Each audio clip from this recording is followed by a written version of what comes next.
السلام عليكم ورحمة الله وبركاته. ازيكم يا غاليين؟ عاملين ايه؟ وحشتوني جدا جدا. كل سنة وانتم طيبين ودايما يا رب مع حبايبكم متجمعين. احنا بنحبها وبنموت فيها، ويا سلام بقى لو بالسمنة البلدي كده بتغرقيها. يا وعدي يا وعدي. رحت قايلة لجوزي نفسي فيها، قال لي اوعي من بره تشتريها واعمليها انت بطريقة اقتصادية ووفري في الميزانية. قلت له حاضر من عينيا. يلا بينا ندخل ونشوف مقاديرنا ايه وطريقة تحضيرنا. يلا بينا. اول حاجة عندي في كزرولة او في حلة على النار هبتدي انزل بكوباية الا ربع من السكر واسيبهم لحد ما يتكرملوا معانا، وبصوا يبقى لونه بالشكل ده. وطي النار عشان ما يتحرقش معاكي.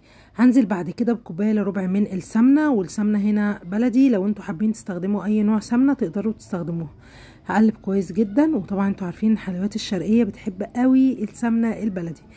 بعد كده هبتدي انزل بكوبايه الا ربع من اللبن، وهيبتدي يتكتل كده معانا. فكيه كده واحده واحده، هيبتدي ان هو يتفك معاكي، وافضلي قلبي فيه لحد ما يتفك معاكي بكل سهوله. وبعد ما طفيت عليه على النار هبتدي اجيب طبق واحط فيه 3 كوبايات من سميد البسبوسه، وده بيتباع عند مستلزمات الحلواني او عند العطار، بنجيبه بيتباع بالكيلو. انا هحط هنا 3 كوبايات وهحط عليهم معلقتين من جوز الهند، وتقدري تشيليها، بس عايزه اقولك هتدي طعم حلو جدا. وهحط عليهم كمان نص معلقه صغيره بس من البيكنج باودر. هنحط نص معلقه، ما تحطيش اكتر من كده عشان ما تنفش معانا وما تبقاش بسبوسه، هتبقى كيكه معانا. هنحط بقى دلوقتي كمان ملح. بصوا مقادير سهله جدا وبسيطه، وهحط بس ذره من الملح، وعايزه اقول لكم مش مكلفه، بتتباع بره برقم بجد خيالي جدا.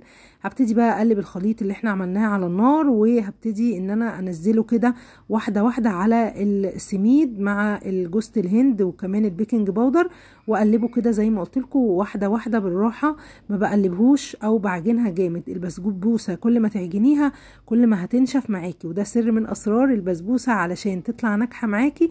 البسبوسه ما بتتعجنش، بنقلبها بس كده بطريقه بسيطه وسهله زي ما حضراتكم شايفين، وما بقلبهاش كمان كتير. هبتدي بقى احط بقيه الكميه كده كلها، وهتبصوا بقى شكلها، بصوا بقى عامل زي رمل البحر كده، تحس ان هي مبلوله كده شويه معانا.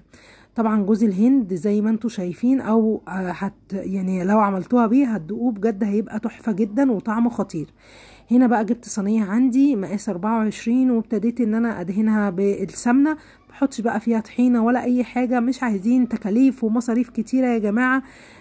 طبق البسبوسه ده او الفورمه بتاعت البسبوسه دي بتتباع بره غاليه، لا هنعملها بكل سهوله وبكل بساطه.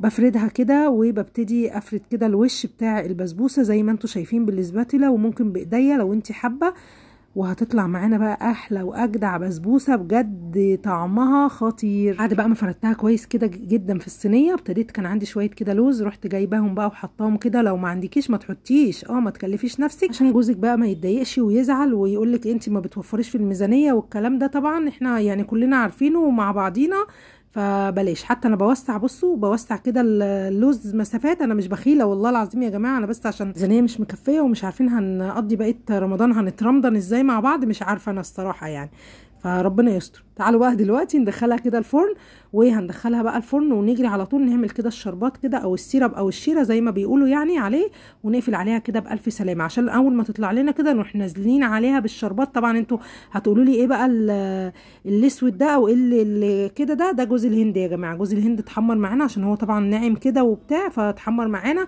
عشان برضو سما سالتني نفس السؤال، بس عايزه اقول لكم طعمها خطير. طيب الشربات بقى ما تطوليش علينا بقى، عشان احنا دي صينيه بسبوسه مكلفين وصارفين بقى وسمنه وبتاع. الشربات بقى نعمله ازاي؟ هنحط كوبايه من السكر عليها 6 كل كوبايه من الميه، واول ما يغلي معانا ننزل عليه بعصره كده ليمون، وبعد كده مش هنسيبه بقى يبرد. اول ما يغلي كده معانا ويقعد 10 دقايق على النار، هبتدي تكون البسبوسه خرجت بألف سلامه كده من الفرن وربنا كرمها، تروحي بقى نازله عليها بالشربات، يكون سخن. طب الشربات سخن؟ الشربات سخن عشان البسبوسه معاكي تطلع طريه كده وحلوه حلوه مش اشكال، مع اني ما بحبهاش، مش مهم، حلوه وبالف هنا وشفا، وتطلع مرمله بقى. وعايزه اقول لكم بصوا قطعتها بقى بالمقطع، بصوا زبده والله العظيم، بصوا جميله. معرفش والبتاع عمال ينور ويطفي، ما علينا ولا كانكم واخدين بالكم، مش اشكال. بصوا خطيره بقى. وانا بقى حطيتها في الطبق، واللهم اني صايمه طبعا، عماله بقى ايه اهرس كده بالشوكه، دايبه عايزه ادوق، بدي دوق مش عارفه بدي دوق خالص. بألف هنا وشفا. دي كانت وصفتنا النهارده. بصوا الذوبان اكادوا من فرط اللذاذه اذوبوا، يعني مش عارفه انا اقول ايه بصراحه. رمضان ده هنطلع منه زايدين 15 10 كيلو مش عارفه. كل سنه وانتم طيبين ودايما يا رب مع حبايبكم متجمعين. يا ريت لو عجبكم الفيديو ما تنسوش اللايك والشير. كنت معاكم مي امين، واستنوني في وصفات تانية جايه كتير.